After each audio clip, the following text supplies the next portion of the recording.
Hello everyone, welcome again to another video. मेरा नाम है इजाज़ और मैं हूं यूनिवर्सिटी ऑफ मिलान से। आज की वीडियो में हम डिस्कस करने वाले हैं कि पीएचडी के लिए इटली के लिए रिसर्च प्रपोजल कैसे लिखा जाता है।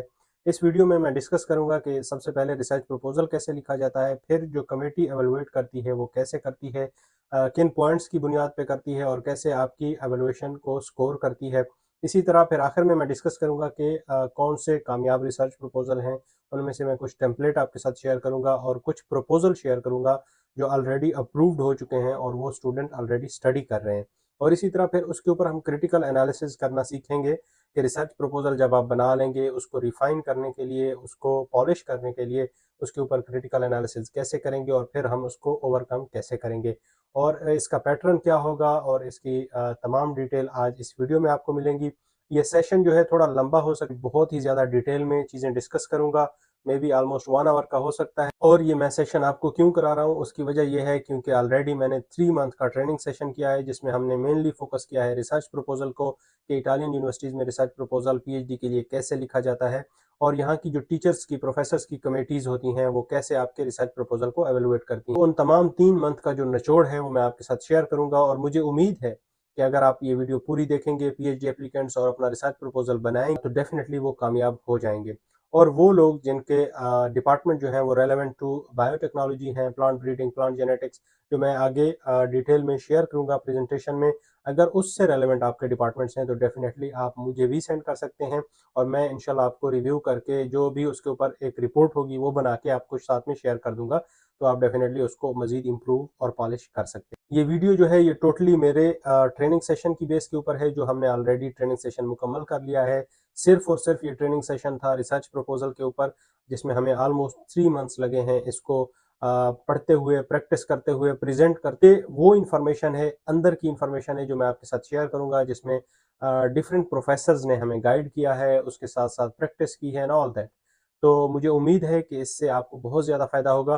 तो डायरेक्टली अब चलते हैं प्रेजेंटेशंस के ऊपर। इसमें मैं आपको प्रेजेंट करूंगा डिफरेंट पार्ट्स में। सबसे पहला पार्ट होगा कि रिसर्च प्रपोजल लिखना कैसे है, इटालियन यूनिवर्सिटीज़ को स्पेसिफिकली टारगेट किया है, अदरवाइज आप इसको फॉलो हर जगह पे कर सकते हैं। उसके बाद जो नेक्स्ट स्टेप होगा उसमें देखना यह है कि टीचर इसकी एवेलुएशन कैसे करेंगे एंड देन थर्ड स्टेप में हम देखेंगे कि जो अप्रूव्ड रिसर्च प्रपोजल हैं, यानी कि जो सिलेक्टेड स्टूडेंट के रिसर्च प्रपोजल हैं वो कैसे होते हैं। एंड देन लास्ट में हम देखेंगे कि क्रिटिकल एनालिसिस कैसे कर सकते हैं किसी भी रिसर्च प्रपोजल के ऊपर, उसको मजीद रिफाइन करने के लिए। और जहाँ तक पीएचडी एडमिशन्स की बात है तो मैंने पिछले साल जो वीडियो बनाई थी आप वो देख सकते हैं, उसमें आपको कंप्लीट डिटेल मिल जाएगी कि पीएचडी में एडमिशन कैसे होते हैं। यहाँ पे कोई एक्सेप्टेंस लेटर की ज़रूरत नहीं होती, आइल्स की मोस्टली ज़रूरत नहीं होती और इसी तरह पब्लिकेशन की भी ज़रूरत नहीं होती और गैप ईयर भी एक्सेप्टेड। ये वीडियो जाके आप देख लीजिएगा और मज़ीद इस प्रेजेंटेशन के ऊपर फोकस कीजिएगा और होपफुली आपको कुछ ना कुछ इसमें ज़रूर फ़ायदा मिलेगा। And let's go to the presentation. Welcome again to my screen. आप देख सकते हैं मैंने एक प्रेजेंटेशन आपके लिए रेडी की है। प्रेजेंटेशन थोड़ी सी बड़ी हो सकती है तो इसलिए आप इसको बहुत ही ध्यान से देखिएगा। इस प्रेजेंटेशन को मैंने मेनली 3 हिस्सों में डिवाइड किया है। उनमें से एक हिस्सा है कि आपने प्रपोजल लिखना कैसे है, दूसरा हिस्सा है कि यहाँ पे प्रोफेसर जो है या जो एक कमेटी बनती है रिसर्च प्रपोजल एवेलुएशन की, वो आपके रिसर्च प्रपोजल को कैसे एवेलुएट करती है, कैसे देखती है, उसके बारे में तमाम गाइडलाइन मौजूद है। और उसके साथ साथ जो आप रिसर्च प्रपोजल लिखेंगे उसका टेम्पलेट क्या होना चाहिए जो आप हमें भी सेंड कर सकते हैं फॉर रिव्यू। सबसे पहले स्टार्टिंग विद रिसर्च प्रपोजल अभी आपको तैयार करना शुरू कर देना चाहिए क्योंकि जैसे कि पीएचडी की जो है वो एडमिशन स्टार्ट होने वाले हैं इटली के अंदर, इसी तरह डिफरेंट यूरोपियन कंट्रीज के अंदर। तो आपको एक क्लियर आइडिया होना चाहिए कि आपने किस टॉपिक के ऊपर अपना रिसर्च प्रपोजल लिखना है और साथ साथ फिर आप उसको डेफिनेटली उसी तरह चेंज करते रहेंगे जैसे जैसे यूनिवर्सिटीज की रिक्वायरमेंट्स होंगी।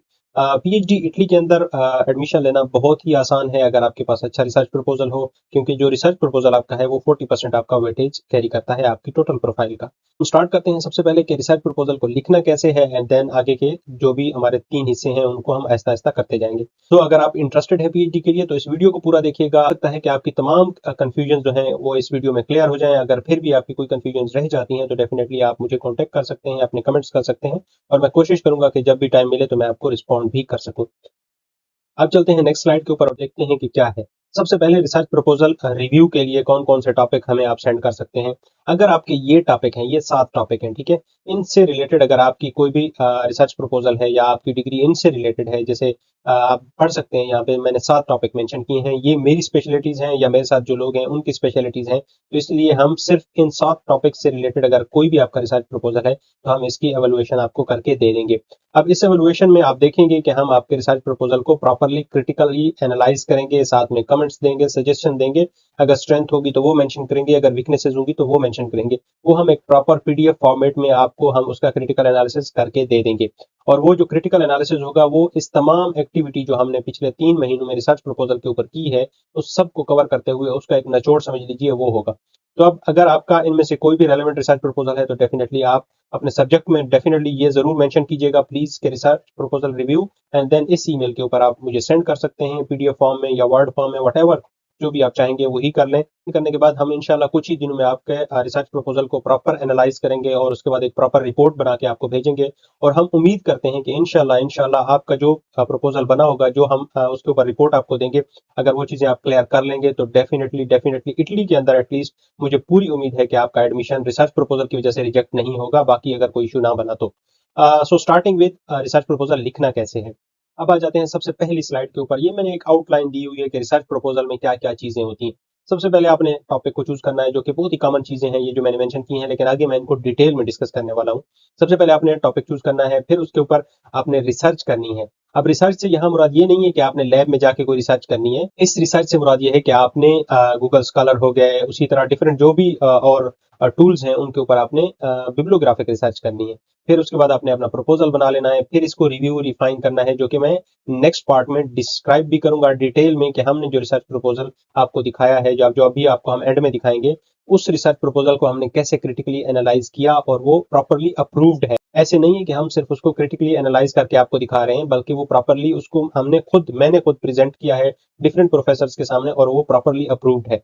तो इसी तरह आप भी वही तरीके अपना सकते हैं अगर आपके कोई और डिपार्टमेंट है, लेकिन अगर आपके जो अबव 7 डिपार्टमेंट्स हैं अगर उनमें से रेलेवेंट है तो डेफिनेटली आप हमें भी सेंड कर सकते हैं और हम आपका प्रॉपरली रिव्यू करके दे देंगे। उसके बाद आपने प्रपोजल को डेफिनेटली सबमिट करना है depending on the deadline and other requirements as well.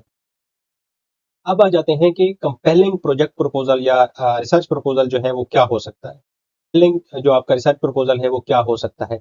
अच्छा, इसमें कुछ चीजें जो हैं, जो जैसे मैंने यहाँ पे 3 चीजें मेंशन की हैं, इसमें आप और भी कोई चीजें ऐड कर सकते हैं, बट डेफिनेटली ये 3 चीजें बहुत इंपॉर्टेंट हैं जिनको मैंने समझा है और मैंने जो ट्रेनिंग से ये चीजें सीखी हैं तो वही चीजें ही आपसे शेयर कर रहा हूँ। सबसे पहले इकोनॉमिक एंड सोसाइटल इम्पैक्ट इसका क्या होगा। जो आप रिसर्च प्रपोजल बनाएंगे यानी कि जो आपने पीएचडी में करना है, डेफिनेटली ये चीजें बहुत इंपॉर्टेंट है। सबसे पहला स्टेप है कि इसका इकोनॉमिकली और सोसाइटल इम्पैक्ट क्या होगा इस प्रोजेक्ट का। अगर कोई इम्पैक्ट नहीं है तो definitely they will not consider at all. उसके बाद आ जाते हैं डिसेमिनेशन एंड कम्युनिकेशन। अब यहाँ पे ये चीजें आप पढ़ सकते हैं कि plan strategies for effectively sharing your findings through publication, presentation और अदर सुटेबल चैनल्स। ये चीजें बहुत इंपॉर्टेंट हैं जो आपने आप देख सकते हैं यहाँ पे। ये वो चीजें हैं जो समझो कि मैंने एक निचोड़ निकाला है वो मैं आपके साथ शेयर कर रहा हूँ। इसी तरह एक्सपेरिमेंटल प्लानिंग क्या होगी आपकी, ये सारी चीजें होंगी। इससे ये 3 चीजों को स्पेशली मिला के आपका एक परफेक्ट रिसर्च प्रपोजल बन सकता है। ठीक है, इसमें ये 3 चीजों को आपने किसी ना किसी पोर्शन में मेंशन जरूर करना है, इससे वाकई में क्या फायदा होगा वगैरह वगैरह। अब आ जाते हैं नेक्स्ट पार्ट के ऊपर। वर्क फ्लो मैंने ये यहाँ पे क्रिएट किया है। वर्क फ्लो सबसे पहले आप देख सकते हैं इसके टोटल 7 स्टेप्स हैं। अब इन 7 स्टेप्स को मैंने one by one each and everything explain की है। उसके बावजूद भी अगर आपके क्वेश्चन होंगे तो आप कमेंट करके पूछ सकते हैं या फिर मुझे इनबॉक्स भी कर सकते हैं या ईमेल कर सकते हैं। सबसे पहले आ जाते हैं कॉल के ऊपर। अब इस कॉल का क्या मुराद है। इस कॉल से मुराद ये है कि जब पीएचडी की कॉल आएगी तो डेफिनेटली सबसे पहले आपने कॉल को पढ़ना है, उसमें डेडलाइंस को पढ़ना है, उसमें अगर कोई टेम्पलेट रिसर्च प्रपोजल का दिया है उसको पढ़ना है, ये सारी चीजें। अब जैसे इटली में मेरी पिछली वीडियो में आपने देखा होगा पीएचडी के बारे में मैंने बहुत ही डिटेल में वीडियो बनाई थी और उस वीडियो में मैंने बताया था कि कैसे यहाँ पे कॉल्स अनाउंस होती हैं, कौन सी वेबसाइट होती है जहाँ पे आपको पता चलता है। फिर इसी तरह यूनिवर्सिटी की वेबसाइट पे भी आप जाके चेक कर सकते हैं। और जो सबसे इंपॉर्टेंट बात है वो ये है कि आपने इसके लिए एक पूरा एक्सेल शीट बना लेनी है जिसमें आपको पता होना चाहिए कि इसकी कॉल कब डेडलाइन है, इसी तरह इसकी लिस्ट कब लगनी है, क्योंकि आपको कोई ईमेल्स नहीं आएंगी, कुछ नहीं आएगा, आपने खुद वेबसाइटों पे जाके चेक करना होगा। तो आपने इसके लिए एक्सेल शीट बना लेनी है, तो सबसे बेस्ट ऑप्शन है। अब आ जाते हैं टॉपिक के ऊपर। टॉपिक ऑलरेडी आपको वैसे तो पता होना चाहिए कि आप किस टॉपिक में करना चाह रहे हैं, लेकिन फिर भी आप जब देखेंगे कॉल्स वहां पे देखेंगे कि यूनिवर्सिटी में रेलेवेंट आपसे टॉपिक कौन सा है, तो डेफिनेटली आप उस टॉपिक के ऊपर प्रपोजल बना देंगे। अब जरूरी नहीं है कि वो जो प्रपोजल बनेगा वो एग्जैक्टली अलाइन करे आपके यूनिवर्सिटी के ऊपर जो टॉपिक मेंशन है उसके साथ। हो सकता है आपका टॉपिक डिफरेंट हो। अब इटली में बात ये होती है कि इटली में आपको पहले से प्रोफेसर का नहीं पता होता कि आपने किस प्रोफेसर के साथ काम करना है। तो उस केस में आप जस्ट अप्लाई करते हैं, कमेटी बैठती है, आपकी एवेलुएशन होती है एंड देन अगर सेलेक्ट हो जाते हैं, फिर आपको पता चलता है कि ये मेरा प्रोफेसर है।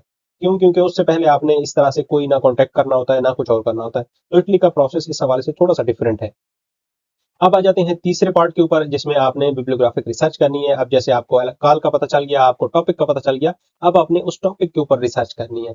अब इस रिसर्च में आपने डिफरेंट टूल्स यूज कर सकते हैं, जैसे वेब ऑफ साइंस यूज कर सकते हैं, पबमेड हो गया, गूगल स्कॉलर हो गया, या कोई भी आप अदर जो भी प्लेटफॉर्म है जिसको आप अच्छे से जानते हैं वो भी आप यूज कर सकते हैं।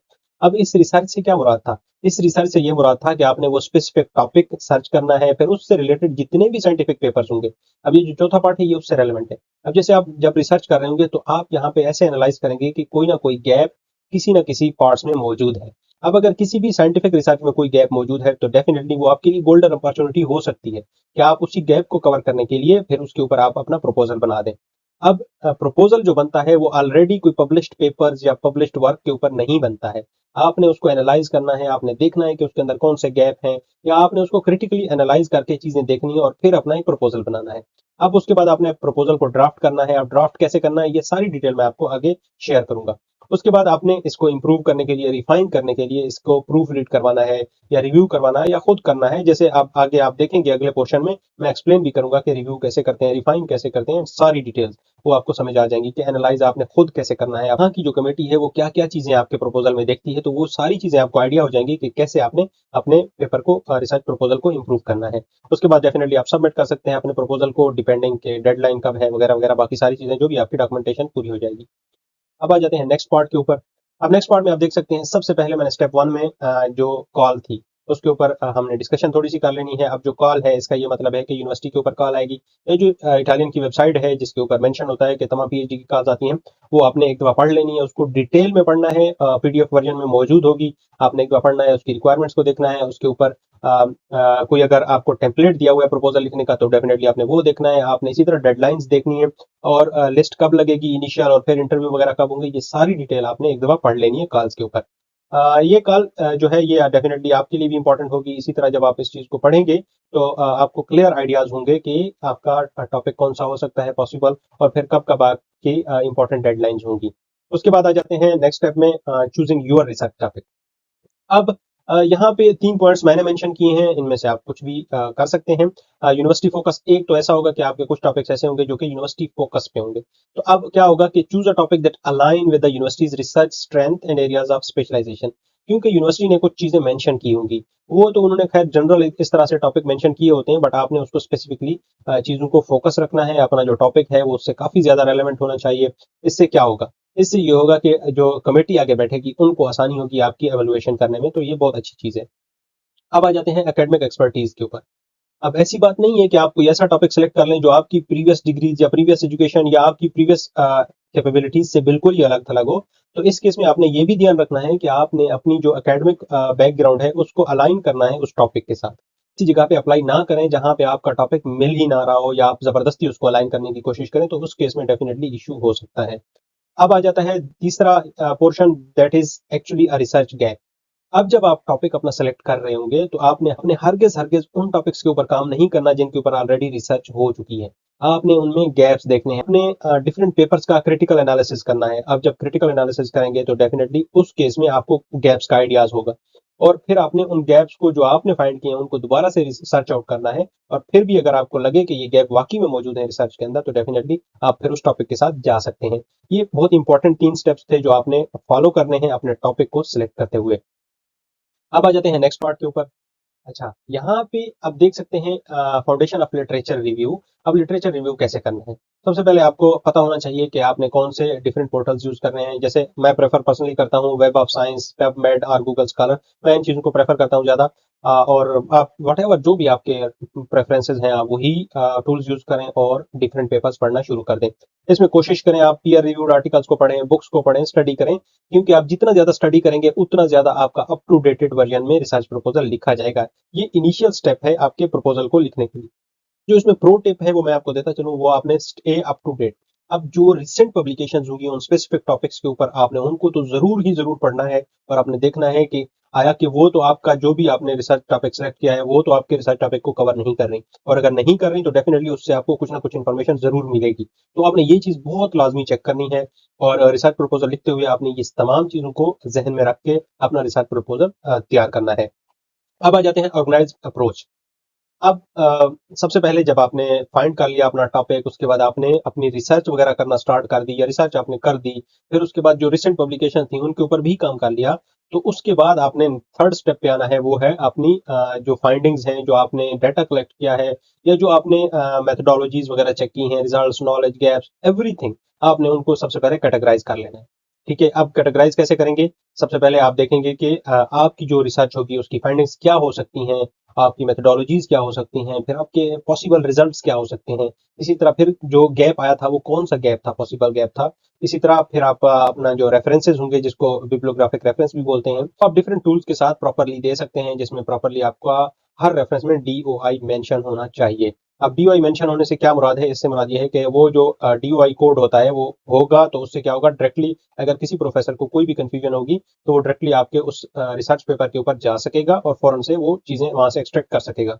अब इस रिसर्च प्रपोजल का मेन मकसद ये भी है कि आप जितना क्लियरली चीजों को मेंशन करेंगे उतना ही ज्यादा फायदा होगा, तो इस वजह से ये चीजें आपने ख्याल रखनी है। अब आ जाते हैं नेक्स्ट स्टेप 4 के ऊपर। स्टेप 4 में आपने जो गैप्स थे, जो रिसर्च गैप थे, उनको अनकवर करना है। सबसे पहले आपने जैसे लिटरेचर को एनालाइज किया है, ठीक है, रिसर्च को एग्जामिन किया है, लिटरेचर को, गैप्स वगैरह जो चीजें, सारी चीजें आपको पता चली हैं, उसके बाद आपने क्या करना है, जो आपने रिसर्च की है उसको जस्टिफाई करना है। अब ये आप देख सकते हैं, मैंने जो लिखा है, determine how your proposed research can address these gaps. जैसे अब यहाँ से आपने गैप फाइंड कर लिए, अब आपने जो गैप फाइंड किया है, जो आप रिसर्च कर रहे हैं, करना चाह रहे हैं, वो कैसे इस गैप को फुलफिल कर सकती है। फिर उसके बाद रेलेवेंसी के ऊपर आपने बहुत फोकस रखना है, ठीक है, कि गैप ये कैसे कवर हो जाएगा और कैसे ये रेलेवेंट हो सकता है। ये सारी चीजें आप पढ़ सकते हैं इसको, स्लाइड को, और फिर आपको क्लियरली आइडिया हो जाएगा कि हमने कैसे करना है। अब आ जाते हैं नेक्स्ट स्टेप के ऊपर। जैसे स्टेप 5 है क्राफ्टिंग योर प्रपोजल। अब प्रपोजल कैसे क्राफ्ट करते हैं? यूजुअली तो मैंने वैसे 5 पॉइंट्स में इसको डिवाइड किया है। जैसे टाइटल एंड एब्स्ट्रैक्ट हो जाएगा, ठीक है, और लेंथ वगैरह जो आपका अगर तो लिमिट की वन हो तो डेफिनेटली उसको फॉलो करना है, अदरवाइज यूजुअली जो हम फॉलो करते हैं वो आपको मैं नेक्स्ट उसमें दिखा दूंगा प्रपोजल में। इसी तरह फिर इंट्रोडक्शन पे आ जाएंगे, ये आप पढ़ भी सकते हैं तमाम इसके पार्ट्स जो मैंने मेंशन किए हुए हैं। फिर मेथोडोलॉजी पे आएंगे, फिर एक्सपेक्टेड रिजल्ट्स, एंड देन आखिर में टाइमलाइन और बिब्लियोग्राफिक रिसर्च। ने इसी तरतीब को फॉलो करना है, और अगर आप इटली में अप्लाई कर रहे हैं, अगर आप किसी और कंट्री में कर रहे हैं, तो डेफिनेटली आपने उन हिसाब से देख लेना है। But overall research proposal definitely इन्हीं स्टेप्स को फॉलो करके क्राफ्ट किया जाता है। अब आ जाते हैं नेक्स्ट के ऊपर।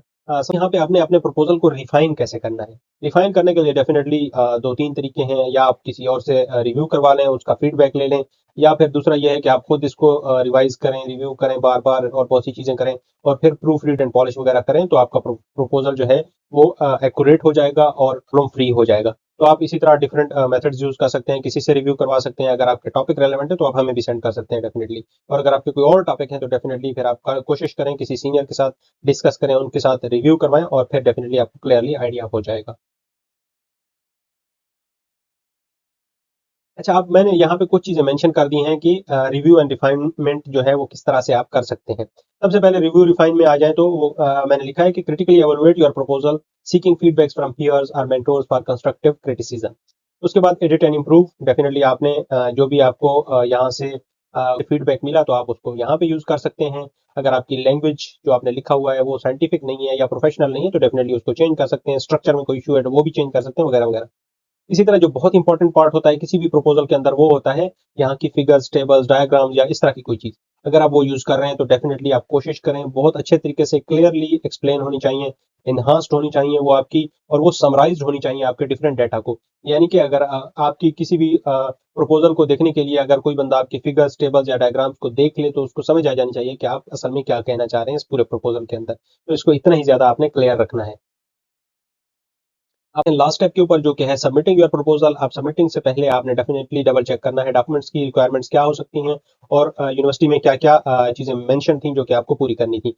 ये सारी चीजें करने के बाद डेफिनेटली आप कोशिश करें कि टाइम से सबमिट कर दें। डॉक्यूमेंट पहले से रेडी हो चुका है तो डेफिनेटली आप जल्दी भी उसको सबमिट कर सकते हैं, जो कि एक बहुत अच्छी प्रैक्टिस है और आप इसको यूज कर सकते हैं। अच्छा, अब आ जाते हैं critical element of the project proposal. इसमें टाइटल एंड एब्स्ट्रैक्ट जो है, ये सारी चीजें मैंने बहुत रिसर्च के बाद बहुत ही ज्यादा एक्सपीरियंस के बाद ये सारी चीज़ें मैंने मेंशन की हैं, एंड आई एक्सपेक्ट कि आप तमाम ये सारी चीज़ें एक दफ़ा पढ़ लें। टाइटल एंड एब्स्ट्रैक्ट जो है, इसमें क्या होना चाहिए, कंसाइज़ हो, एंगेजिंग हो, इफेक्टिवली समराइज़ करे प्रोजेक्ट स्कोप एंड सिग्निफिकेंस। ठीक है, ये चीज़ें बहुत इंपॉर्टेंट हैं। उसके बाद आपने अपने प्रपोजल को स्टेट ऑफ द आर्ट कैसे बनाना है, उसमें आपने क्लियरली आउटलाइन करना है current state of the knowledge in your field, और फिर हाईलाइट करना है कि आपका प्रोजेक्ट किन चीज़ों को एड्रेस कर रहा है, कौन से इश्यूज को रिजॉल्व कर रहा है। ऑब्जेक्टिव्स जो है वो आपके डेफिनेटली बड़े स्पेसिफिक होने चाहिए, क्लियर होने चाहिए। इसमें अनक्लैरिटी या वैगनेस ये कोई चीज़ नहीं होनी चाहिए। इनको आप जितना सब्जेक्टिव ऑब्जेक्टिव्स को क्लियर रखेंगे उतना ही ज़्यादा अच्छा है। फिर एक्सपेरिमेंटल प्लान्स हैं जो कि आपने ऑलरेडी रिसर्च के बाद काफ़ी ज़्यादा मेंशन किए होंगे, तो डेफिनेटली ये आपको एग्जैक्टली आइडिया होगा। इसी तरह फिर एक्सपेक्टेड रिजल्ट्स, ये सारी चीज़ें। अब ये वो चीज़ें हैं जो मैंने इनको काइंड ऑफ एक समराइज कर दिया है ताकि आप एक दफ़ा इनको पढ़ लें। अब आ जाते हैं नेक्स्ट पार्ट के ऊपर, जो कि टेक अवे क्या हो सकते हैं। सबसे पहले इसमें जो मेन चीज़ है वो है रिसर्च। आपने जितनी ज़्यादा रिसर्च कर ली उतना ज़्यादा आपका रिसर्च प्रपोजल अच्छा बनेगा। अगर आप रिसर्च नहीं करेंगे, किसी का कॉपी पेस्ट करेंगे या कोई ऐसी वैसी चीज़ करेंगे, तो डेफिनेटली हाई चांस है कि आपका प्रपोजल पहले ही रिजेक्ट हो जाए। तो इसलिए कोशिश करनी है, वो लोग जो पीएचडी में इंटरेस्टेड हैं तो वो फोकस रखें अपने रिसर्च के ऊपर। बहुत ज़्यादा रिसर्च करें, जितनी ज़्यादा हो सकती है, जितना ज़्यादा टाइम दे सकते हैं, क्योंकि ये मेन चीज़ है। इसके बगैर आपका प्रपोजल कामयाब नहीं हो सकता। तो जितना ज़्यादा इसके ऊपर आप टाइम देंगे, फोकस करेंगे, उतना ज़्यादा अच्छे चांस हैं कि आप अपना प्रपोजल बहुत अच्छा लिख सकते हैं, और उतना ही अच्छे चांस हैं कि आप डॉक्टरेट की डिग्री इन फ्यूचर ले सकते हैं और अच्छी सैलरी के साथ। फिर दूसरी चीज़ है, जब आप रिसर्च अच्छा करेंगे तो डेफिनेटली आपको बहुत क्लियर आइडिया होगा कि आपके प्रपोजल के ऑब्जेक्टिव्स क्या हैं। अब जब आपको क्लियरली आइडिया होगा कि आपके प्रपोजल के ऑब्जेक्टिव क्या हैं, तो इसी तरह आप उसको एक डिटेल प्लान दे सकते हैं।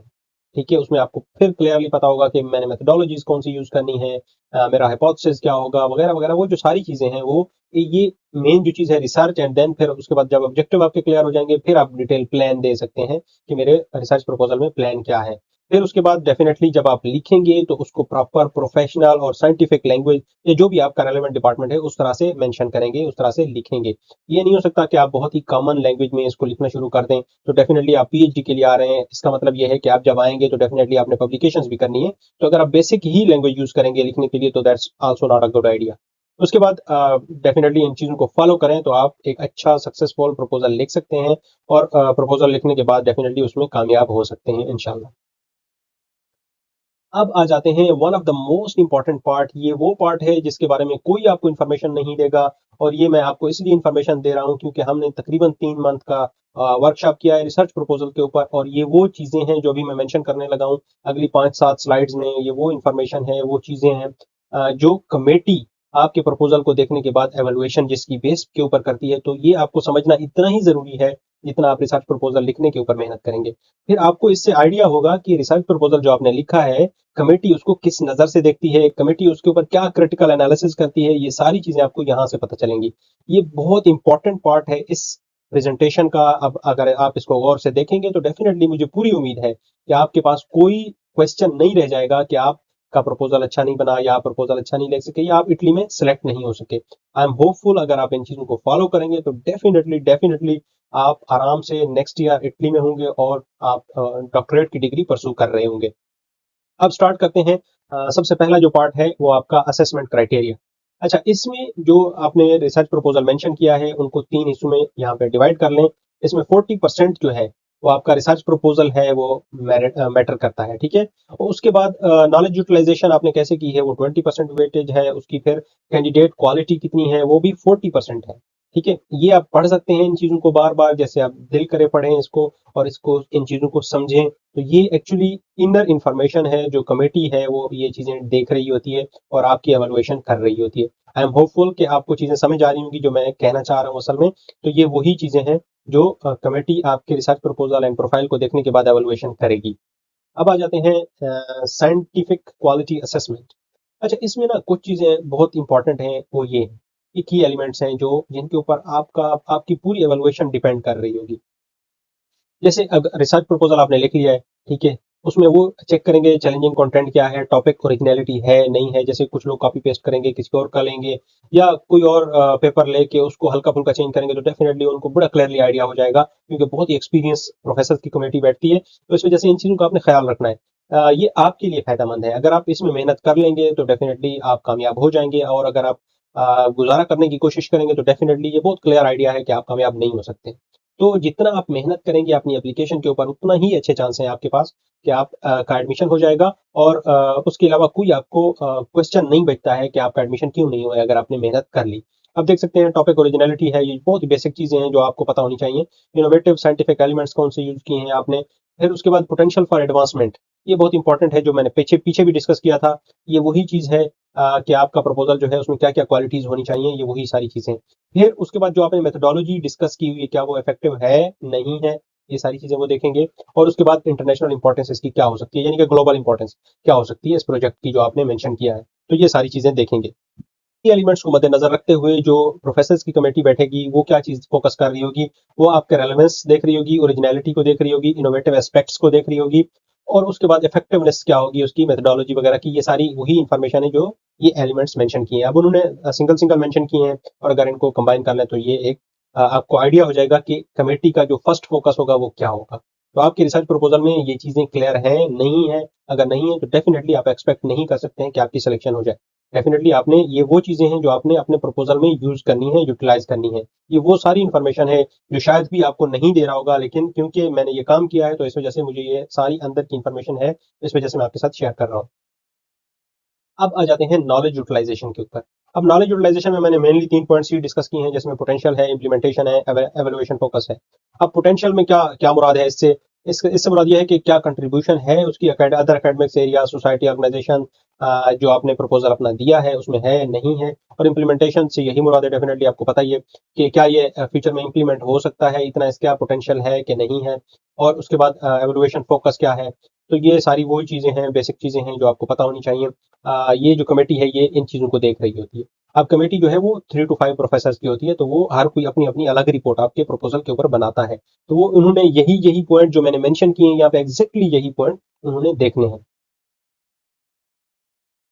उसके बाद आ जाता है कि आपकी रिसर्च क्वालिटी असेसमेंट, इसको आपने उन्होंने चेक करना है। इसमें वो देखेंगे कि आपकी एकेडमिक अचीवमेंट एंड क्वालिटीज क्या हैं। उसके बाद आपका विजन आपके प्रपोजल से जो क्लियर आ रहा होगा वो उन्होंने देखना है। और उसके बाद कोलैबोरेशन वाला देखना है, looking for indication of collaborative abilities and international visibility. तो ये सारी चीजें हैं जो कि एक कमेटी चेक करेगी, चीजें देखेगी, एवेलुएट करेगी, एंड देन आपकी एक रिपोर्ट बनाएगी।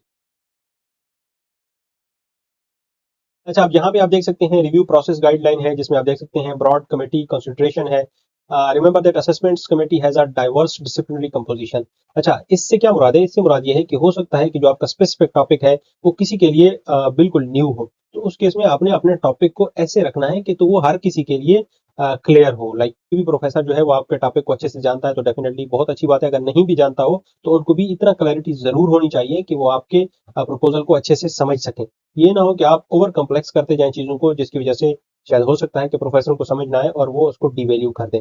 उसके बाद वर्ड लिमिट वो तभी डिपेंड करती है, अगर तो ऑलरेडी गिवन होगी तो डेफिनेटली उस केस में आप वर्ड लिमिट को बिल्कुल क्लियरली फोकस करेंगे और देखेंगे अगर वर्ड लिमिट फॉलो करनी है नहीं करनी है। क्योंकि वो वर्ड लिमिट फॉलो तब करनी होती है जब टेम्पलेट गिवन हो। अगर टेम्पलेट गिवन नहीं होंगे और वर्ड लिमिट भी मेंशन नहीं होगी तो डेफिनेटली उस केस में आपको अलाउ है। बट जनरल जो है वर्ड लिमिट क्या होगी वो मैं आपको आगे जाके शेयर कर दूंगा। अच्छा, यहाँ पे जो प्रोफेसर को सजेशन दी होती हैं इफेक्टिव रिव्यू राइटिंग की। अच्छा, आपका जो प्रपोजल होता है उसका एक रिव्यू किया जाता है, ठीक है, हर प्रोफेसर जो है वो रिव्यू करते हैं। अच्छा, ये प्रोफेसरों के लिए कुछ सजेशन उन्होंने दी हुई है कि कंसिस्टेंसी होनी चाहिए, जो आपने रिव्यू लिखा है, जो क्रिटिकल एनालिसिस आपने किया है वो अलाइन करना चाहिए जो प्रपोजल दिया हुआ है उसके साथ। फिर इससे ये कुछ ऐसी इन्फॉर्मेशन है जो प्रोफेसरों के लिए, जो कमेटी में बैठेंगे उनके लिए, तो ये आपके लिए इतना जानना जरूरी नहीं है। ये उनके लिए कि आपने एवेलुएशन कैसे करनी है और आपने कमेंट्स वगैरह कैसे करने हैं आपकी रिसर्च प्रपोजल के ऊपर, और रिपोर्ट आपने कैसे बनानी है। खैर ये आप लोगों के लिए नहीं है, बट स्टिल मैंने यहाँ पे मेंशन की थी। अब आ जाते हैं फाइनल असेसमेंट स्ट्रक्चर के ऊपर। अच्छा, इसमें प्रोफेसर क्या करते हैं, वो आपकी प्रपोजल को समराइज करते हैं, उसकी स्ट्रेंथ एंड वीकनेसेस को। उसके बाद जो ऊपर मैंने मेंशन किए हैं तमाम एस्पेक्ट्स वो कवर कर रहे होते हैं। फिर उसके बाद ये भी देखते हैं कि लैंग्वेज कितनी क्लियर थी। फिर उसके बाद प्रायोरिटाइज द पॉइंट्स जो उनको लगता है कि वो उनको मेंशन जरूर करें। अब ये जो सारी चीजें मैंने आपको डिस्कस की हैं, जब हम रिसर्च प्रपोजल को एनालाइज करेंगे तो डेफिनेटली उसमें भी मैं आपके साथ शेयर करूंगा कि कैसे हमने इस चीज को, इन तमाम चीजों को देखते हुए क्रिटिकल एनालिसिस किया, और फिर वो डेफिनेटली अप्रूव्ड वर्जन है जो क्रिटिकल एनालिसिस का है, वो मैं आपको आगे दिखाऊंगा चल के। अब मैं आ जाता हूँ उन गाइडलाइंस के ऊपर, जो स्टूडेंट्स हमें रिसर्च प्रपोजल अपने भेजेंगे तो वो इन गाइडलाइन को फॉलो करेंगे। तो प्लीज कोशिश कीजिएगा जो भी रिसर्च प्रपोजल लिख रहे हैं वो इन गाइडलाइन को फॉलो कीजिएगा। अगर नहीं कर सकते तो डेफिनेटली आप फिर सेंड ना करें। ये वो गाइडलाइन है जो मोस्टली इटालियन यूनिवर्सिटीज एक्सेप्ट करती हैं। तो इसलिए मैंने मोस्टली की इसलिए बात की है, डेफिनेटली 100% नहीं हो सकती, लेकिन मोस्टली यूनिवर्सिटीज यही गाइडलाइन एक्सेप्ट करती हैं। तो इसलिए आपने इन्हीं को फॉलो करना है। इससे क्या होगा, आपकी बेस्ट प्रैक्टिस हो जाएगी और हमारे लिए भी ईजी होगा कि उसका क्रिटिकल एनालिसिस कर सकें। सबसे पहले आपने इसी तरह से एक टेबल बना लेनी है जिसमें आपने अपना नेम, सरनेम, फिर रिसर्च एरिया जो मैंने ऊपर 7 मेंशन किए थे उनमें से किसी को भी आप जो भी आपका रेलेवेंट होगा वो आपने मेंशन करना है। फिर उसके बाद ड्यूरेशन। अच्छा, ड्यूरेशन की जहां तक बात आती है तो ये आपने मंथ में वैसे लिखना है, बट 2 to 3 ईयर की आपने दरमियान में ड्यूरेशन लिखनी है। और देखना ये है कि आपका जो रिसर्च प्रपोजल है वो कितने मंथ का है, या आपने खुद डिसाइड करना है डिपेंडिंग ऑन डिफरेंट मेथोडोलॉजीज। और रिजल्ट डिडक्शन तक आपने देखना है कि कितने मंथ में ये काम हो सकता है, या लोगों ने पहले इससे रेलेवेंट जो काम है वो किए हैं कितने मंथ में। तो मैक्सिमम 3 ईयर का आप लिख सकते हैं, अदरवाइज 2 ईयर से 3 ईयर के दरमियान आप कुछ भी मेंशन कर सकते हैं, और ये आपने मंथ्स में शो करना है। अब आ जाते हैं प्रोजेक्ट टाइटल के ऊपर। जैसे मैंने पहले बताया था कि मैं क्रिटिकल जो एनालिसिस आगे करने वाला हूँ उसमें मैं आपको बताऊंगा कि प्रोजेक्ट टाइटल में क्या क्या चीज़ों को आपने फोकस रखना है, एक्रोनिम्स हो गए, इसी तरह कैची उसको कैसे बनाना है वगैरह वगैरह। अब आ जाते हैं एब्स्ट्रैक्ट के ऊपर। जो आपने प्रपोजल बनाना है उसमें मैक्सिमम 500 वर्ड्स आप यूज कर सकते हैं। फिर बैकग्राउंड पे आ जाना है, फिर प्रोजेक्ट एम्स एंड सिग्निफिकेंस के ऊपर आ जाना है, और फिर एक्सपेरिमेंटल प्लान। ये जो सारी चीजें ऊपर हमने डिस्कस करनी है वो सारी चीजें यहाँ पे आपने इंप्लीमेंट करनी है, और इंप्लीमेंट करने के बाद डेफिनेटली आप इनको अच्छे तरीके से लिख सकते हैं। आप टोटल इसकी लेंथ क्या होगी वो आगे आपको पता चलेगी। अब एक्सपेक्टेड आउटकम्स एंड इम्पैक्ट्स क्या हो सकते हैं वो आपने मेंशन करने हैं। देन रेफरेंसेस, इसमें आप मैक्सिमम 15 रेफरेंस मेंशन कर दें तो बहुत अच्छी बात है। उससे ज्यादा भी आप कर सकते हैं, बट कोशिश करें 15 रेफरेंस कर लें। उसके बाद टोटल इसकी लेंथ कितनी होनी चाहिए। टोटल लेंथ जो हम सजेस्ट कर रहे हैं इस टाइम पे वो है 2500 से 300 वर्ड्स के दरमियान। ठीक है, वर्ड्स हैं ये, करेक्टर्स नहीं है, याद रखिएगा। और उसके बाद जो एब्स्ट्रैक्ट है वो आपका 500 तक अगर हो तो इनफ है। ठीक है, ये वो गाइडलाइन है जो बहुत सी यूनिवर्सिटीज फॉलो करती हैं, तो इस वजह से मैंने यहाँ पे ये मेंशन की हुई है। अच्छा, ये जो लेंथ थी ये रेफरेंस को इंक्लूड करते हुए नहीं है, तो रेफरेंस के अलावा ये लेंथ है। ठीक है, 3000 वर्ड्स तक। उसके बाद फिगर्स, टेबल्स ये भी अलग हैं, तो इनको भी आपने मेंशन जरूर करना है। और जो मैंने ऑलरेडी बता दिया है कि रेफरेंस 15 होने चाहिए, और प्रॉपर डीओआई होना चाहिए। डीओआई के बगैर आपने रेफरेंस नहीं देने हैं। और अगर आप जोटेरो यूज कर सकते हैं तो डेफिनेटली वही यूज करें, अदरवाइज कोई भी आप स्टाइल यूज कर सकते हैं रेफरेंस के लिए। और प्रपोजल टेबल और फिगर्स, लेकिन ये मैक्सिमम 3 होनी चाहिए, इससे ज्यादा नहीं होनी चाहिए। और ड्यूरेशन मैंने आपको ऑलरेडी बता दिया है कि 3 ईयर, यानी कि 2 to 3 ईयर के दरमियान होना चाहिए, मैक्सिमम 3 ईयर होना चाहिए, इससे ज्यादा नहीं। और इसमें आप मंथ्स में ऊपर शो करेंगे। ठीक है, तो ये एक टोटल पार्ट था। अब नेक्स्ट पार्ट में हम डिस्कस करेंगे कि हमारे पास रिसर्च प्रपोजल जो अप्रूव्ड है वो कौन सा है, और उस अप्रूव्ड रिसर्च प्रपोजल के ऊपर हमने क्रिटिकल एनालिसिस किया है, और वो मैं आपको डिटेल में दिखाऊंगा कि हमने कौन सा क्रिटिकल एनालिसिस किया, और वो डेफिनेटली वो क्रिटिकल एनालिसिस है जो अप्रूव्ड हुआ है। ठीक है, तो ऐसा नहीं है कि मैंने खुद से किया हो और मैं आपको दिखा रहा हूँ, मैंने वो प्रेजेंट किया हुआ है डिफरेंट प्रोफेसर्स के साथ। तो इस वजह से वो प्रॉपरली अप्रूव्ड है, और रिफाइंड वर्जन में मैं आपको दिखाऊंगा। तो that's it from this part, और नेक्स्ट पार्ट में अभी देखिए। Welcome to this part. इस पार्ट में मैंने आपको दिखाना है कि one of the research proposal जो कि एक्सेप्टेड है, प्रपोजल में आप देख सकते हैं कुछ चीजें मेंशन है, इसको मैं आपको पीडीएफ फॉर्म में नहीं दे सकता हूँ because it's subject to copyright. So आप इसका स्क्रीनशॉट लेके आप इसको आराम से पढ़ सकते हैं, और इसके बाद जो नेक्स्ट पार्ट होगा उसमें हमने क्रिटिकल एनालिसिस किया हुआ है इसी रिसर्च प्रपोजल को। तो आप उसमें देखेंगे कि हमने कैसे कैसे हर एक पार्ट का डिफरेंट तरीके से क्रिटिकल एनालिसिस किया हुआ है। आप स्क्रीनशॉट ले सकते हैं और आप इसको पढ़ भी सकते हैं साथ साथ। अब नेक्स्ट पार्ट में हम जाते हैं। अच्छा, टोटली जो ये रिसर्च प्रपोजल है ये ऑलमोस्ट 11 पेजेस का है, जिसमें बिब्लियोग्राफी रेफरेंसेस वगैरह साथ मिला के इसका स्क्रीनशॉट लें और इसको पढ़ते जाएं, और उसके बाद डेफिनेटली आपको क्लियरली आइडिया हो जाएगा। जब हम क्रिटिकल एनालिसिस करेंगे तो आपको पता चलेगा कि किन चीज़ों के ऊपर हमने ज़्यादा फोकस रखा हुआ है। तो ये डिफरेंट टेम्पलेट मौजूद था ऑलरेडी, जिसको जो स्टूडेंट था, जो एप्लीकेंट था, उन्होंने फिल किया था इसको। सो इस वजह से आप देख सकते हैं ये जो पार्ट्स हैं इस तरह से गिवन है। इसी तरह नेक्स्ट स्लाइड में अगर चले जाएं तो ये ऑलरेडी काफ़ी एक्सप्लेनेटरी है। आप इसका स्क्रीनशॉट लें और डेफिनेटली आप इसको आराम से पढ़ लें। इसी तरह ये एक और पोर्शन है, और ये प्रोजेक्ट डिस्क्रिप्शन उन्होंने दी हुई है। और फिर जैसे अभी हम क्रिटिकल एनालिसिस में ये सारी चीज़ें बार बार डिस्कस भी करेंगे। ये भी देख सकते हैं, स्क्रीनशॉट ले लें। इसी तरह ये पोर्शन एंड दिस वन। ये लास्ट उसका क्वेश्चन है जिसमें गैंट डायग्राम दी हुई है उन्होंने, जिसमें अभी मैं डिस्कस भी करूंगा फर्दर कि ओवरलैपिंग क्यों है वगैरह वगैरह। और ये बिब्लियोग्राफिक रेफरेंस है, इसमें ये जो डीओआई है ये बहुत ज़रूरी है हर आर्टिकल का, तो ये आपने मस्ट देना है। और इसी तरह ये रेफरेंस थोड़े ज़्यादा हैं इसमें, बट यूजली इसके जो रेफरेंस हैं वो 15 होने चाहिए, तो 15 भी इनफ होते हैं। बट यहाँ पे 42 ऑलमोस्ट दिए हुए reference, otherwise that's also fine. तो ये था एक रिसर्च प्रपोजल जो कि अप्रूव्ड है रिसर्च प्रपोजल, और स्टूडेंट जो है वो ऑलरेडी पीएचडी कर रहे हैं। तो इसका आपने होपफुली स्क्रीनशॉट वगैरह ले लिए होंगे, और आप इसको डिटेल में पढ़ेंगे। अब नेक्स्ट पार्ट में हम इसके ऊपर क्रिटिकल एनालिसिस करेंगे। So welcome to the next part. Welcome again. अभी हम डिस्कस करने वाले हैं क्रिटिकल एनालिसिस, जो कि मैंने आपको अभी प्रपोजल दिखाया था उसके ऊपर। दो कि ये प्रपोजल सिलेक्टेड था, लेकिन फिर भी इसके ऊपर हम क्रिटिकल एनालिसिस करेंगे कि इसमें फर्दर किस चीज़ में इंप्रूवमेंट की ज़रूरत थी और क्या चीज़ हम इंप्रूव कर सकते थे। सबसे पहले जाएंगे हम टाइटल के ऊपर।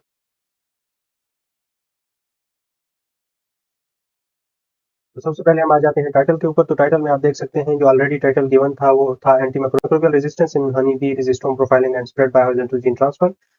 यहाँ पे एक चीज जो बहुत इंपॉर्टेंट है, जो आपको भी ख्याल रखनी है, वो ये है कि यहाँ पे आपने अपने टाइटल को कैची बनाने के लिए कुछ एक्रोनिम हम यूज कर सकते हैं। जैसे इस टाइटल में हमने प्रपोज किए थे दो अलग टाइटल, जो कि हम ये यूज कर सकते हैं और ये बहुत ज्यादा अप्रिशिएट किए गए थे। तो इनमें से कोई भी टाइटल आप यूज कर सकते हैं फॉर रिप्लेसिंग दिस टाइटल। इसका मेन जो डिफरेंस है वो यही है कि यहाँ पे हमने इनको थोड़ा सा कैची बना दिया है, ताकि जो बंदा एक दफा पढ़े तो उसको थोड़ा बहुत याद हो जाए। तो उसको कैची बनाने के लिए डेफिनेटली हम एक्रोनिम जब यूज करेंगे, जैसे हॉरिजॉन्टल जीन ट्रांसफर का HGT हमने यूज कर लिया, इसी तरह BMAMR एंटीमाइक्रोबियल रेजिस्टोम, ये सारी चीजें हैं। इसको कैची बनाने के लिए आप भी यूज कर सकते हैं अपने रिसर्च प्रपोजल में। अब आ जाते हैं नेक्स्ट के ऊपर। अब यहाँ पे देख सकते हैं एब्स्ट्रैक्ट के ऊपर हम आ जाते हैं। जैसे अब कुछ प्रपोजल में वर्ड लिमिट गिवन होती है, तो इस वर्ड लिमिट को मद्देनजर रखते हुए आपने वही कुछ करना होता है जितना गिवन होता है। जैसे यूजुअली इटालियन यूनिवर्सिटीज के लिए 500 का मैक्सिमम वर्ड गिवन होता है, अगर आपके पास टेम्पलेट मौजूद है। यहाँ पे जो ये प्रपोजल था, इसमें आल्दो के वर्ड लिमिट गिवन नहीं था, बट स्टिल हमने इसको एनालिसिस में यही लिखा था कि 500 का मैक्सिमम वर्ड लिमिट होना चाहिए, क्योंकि मोस्टली यूनिवर्सिटी जो है वो यही रिक्वायर करती हैं कि 500 का एब्स्ट्रैक्ट आपका होना चाहिए, इससे ज्यादा नहीं होना चाहिए। लेकिन अगर आपके पास टेम्पलेट नहीं है यूनिवर्सिटी की तरफ से, तो definitely you can go beyond that as well. But हमारा एनालिसिस इसमें सिंपल था, यही कि वर्ड लिमिट थोड़े से ज्यादा थे, लाइक 714 वर्ड्स थे इसमें एब्स्ट्रैक्ट के अंदर। और जो इंट्रोडक्शन टॉपिक का था वो थोड़ा सा लंबा था, जिसकी वजह से वर्ड लिमिट ज्यादा हो गए थे एब्स्ट्रैक्ट के अंदर। जैसे कि आपको पता है कि एब्स्ट्रैक्ट कैसे लिखा जाता है, ये सारी चीजें। बाकी जहां तक एम की बात थी, वो बड़ा क्लियर था। Division of work in three WP3s, ये बहुत अच्छे से एक्सप्लेन किया हुआ था, जो आपको फर्दर आगे जाके पता भी चलेगा। बाकी तमाम चीजें बहुत अच्छी थी, थोड़ा सा इंट्रोडक्शन में उन्होंने ज्यादा फोकस किया था और वो थोड़ा लेंथी हो गया था, otherwise it was very perfect. अब आ जाते हैं नेक्स्ट के ऊपर। जैसे यहाँ पे कुछ पार्ट्स हमने समराइज किए थे। अब ये चीज मैं आपको दिखा क्यों रहा हूँ, उसकी वजह ये है कि जब आप अपना प्रपोजल लिख लेंगे, तो आप इसी तरह से क्रिटिकल एनालिसिस करेंगे अपने किसी भी प्रपोजल का। ठीक है, ये सारी चीजें आपको दिखाने का मकसद भी मेन यही था कि आपकी ब्रेनस्टॉर्मिंग की जाए। जो लोग अभी एमफिल कर चुके हैं वो डेफिनेटली अपने प्रपोजल रेडी करेंगे, या जो अभी कर रहे हैं इवन, तो वो भी अपने प्रपोजल रेडी करेंगे। तो वो प्रपोजल जब रेडी कर लेंगे, एक दफा उसका क्रिटिकल एनालिसिस आपने करना है या किसी और से करवाना है। जैसे आप हमें भी अपना रिसर्च प्रपोजल भेज सकते हैं, ताकि हम आपको क्रिटिकल एनालिसिस करके उसका हम आपको रिस्पॉन्स शेयर करें।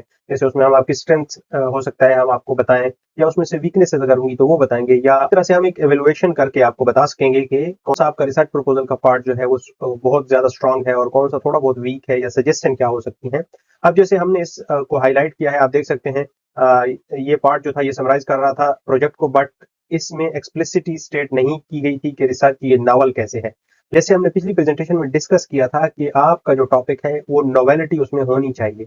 अब अगर आपके टॉपिक में नोवेलिटी नहीं होगी, तो डेफिनेटली वो एक कॉमन प्रोजेक्ट कंसिडर हो जाएगा। तो इस केस में इसको नावल बनाने के लिए हमने कुछ सजेशन दी थी। ये सजेशन ये हो सकती थी, इनमें से कुछ और भी हो सकती है डेफिनेटली। ये हमारा एक पॉइंट ऑफ व्यू था, जो कि ऑब्वियसली जब हम प्रेजेंट कर रहे थे तो हमें ये इस पे भी अप्रिसिएशन मिली थी।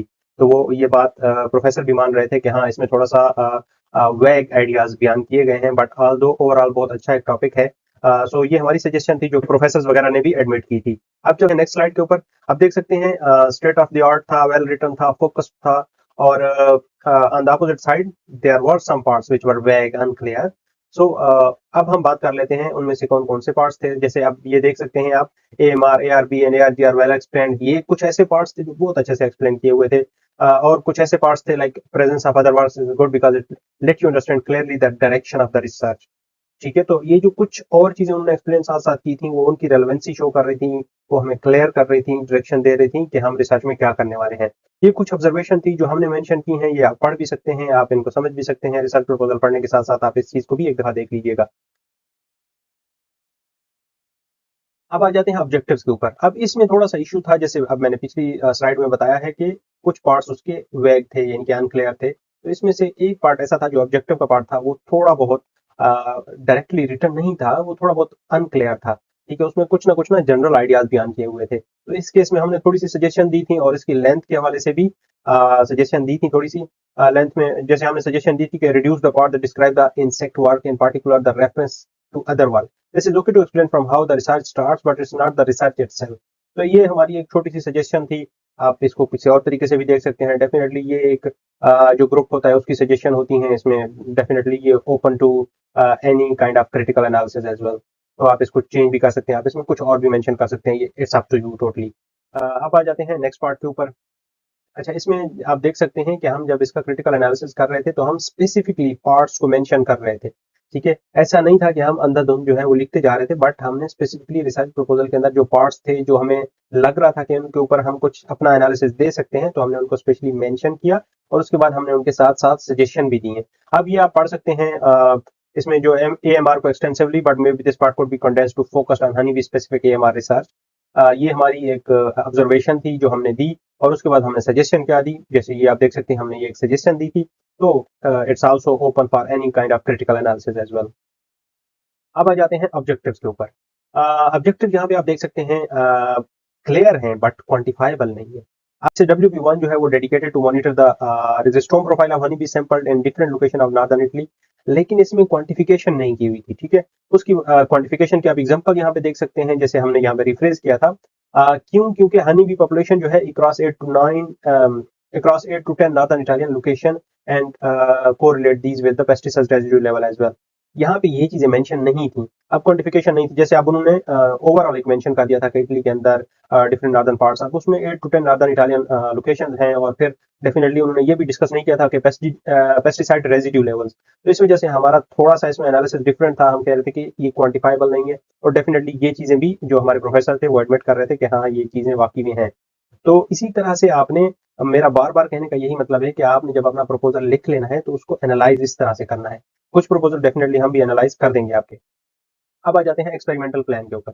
एक्सपेरिमेंटल प्लान जो थे वो मोस्ट ऑफ द टाइम बहुत ही क्लियर थे, लेकिन उसमें एक चीज का जो इश्यू था जो आपको भी मैं अभी बताने लगा हूँ कि टेबल्स फिगर्स वगैरह जो हैं ये चीजें जरूर होनी चाहिए। अदरवाइज उन्होंने जिस तरह से WP1 WP2 WP3 ये बड़े अच्छे तरीके से एक्सप्लेन किया था। ठीक है, लेकिन बस वही चीज जैसे मैंने आपको पहले बताया, टेबल फिगर्स में थोड़ा सा इशू था, लाइक वो इतनी ज्यादा अवेलेबल नहीं थी, जिसकी वजह से हम ये सजेस्ट कर रहे थे उनको कि इसमें ज्यादा टेबल्स या फिगर्स होनी चाहिए थी to make it more clear and more understandable as well for the committee. अब आ जाते हैं टाइम फ्रेम के ऊपर। इसमें एक ही गैंट चार्ट मौजूद था जिसमें हमने स्केड्यूल किया हुआ था पार्ट्स ऑफ द वर्क्स को, लेकिन उसमें क्या था कि कुछ जो पार्ट ऑफ द वर्क था वो ओवरलैपिंग करना था। ओवरलैपिंग पॉसिबल होती है रिसर्च वर्क के अंदर, बट कुछ ओवरलैपिंग ऐसी थी जो पॉसिबल नहीं हो सकती थी।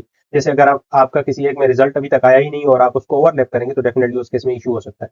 तो इस चीज को भी आपने ध्यान रखना है, अगर आप ओवरलैपिंग दे रहे हैं तो क्या वो ओवरलैपिंग पॉसिबल हो सकती है या नहीं हो सकती। तो इन चीजों को आपने बहुत ध्यान रखना है। फिर आ जाते हैं मेथोडोलॉजी के ऊपर। ये बहुत अच्छे से बयान की हुई थी, इसके वर्ड्स वगैरह बयान किए हुए थे, वो 1443 वर्ड थे, लेंथ ऑलमोस्ट ओके थी। लेकिन इसमें एक इशू था जो कि था रिस्क एंड चैलेंज में बयान नहीं किए गए थे, तो इस वजह से हमारी ये सजेशन थी कि इसमें रिस्क एंड चैलेंजेस को जरूर ऐड करना चाहिए था, क्योंकि हम एक रिसर्च प्रपोजल दे रहे हैं PhD के लिए जिसमें 2 से 3 साल 4 साल लग सकते हैं। तो उस केस में डेफिनेटली आपको रिस्क एंड चैलेंजेस को डिस्कस करना बहुत जरूरी है। इससे क्या होता है कि आपका प्रोजेक्ट खराब भी हो सकता है इवन अगर आप अवेयर नहीं है या आप उसको कंसीडर नहीं कर रहे रिस्क एंड चैलेंजेस को। So that's why we thought कि इसमें ऐड होना चाहिए रिस्क एंड चैलेंजेस को। एंड डेफिनेटली आप इसमें कुछ भी सोच सकते हैं। आप इसमें ये जो मैं चीजें डिस्कस कर रहा हूँ ये हमारा क्रिटिकल एनालिसिस था। अब इसमें आप इस चीज को एज इट इज कंसीडर करें या आप इसके ऊपर अलग से क्रिटिकल एनालिसिस करें, इट्स आल्सो पॉसिबल।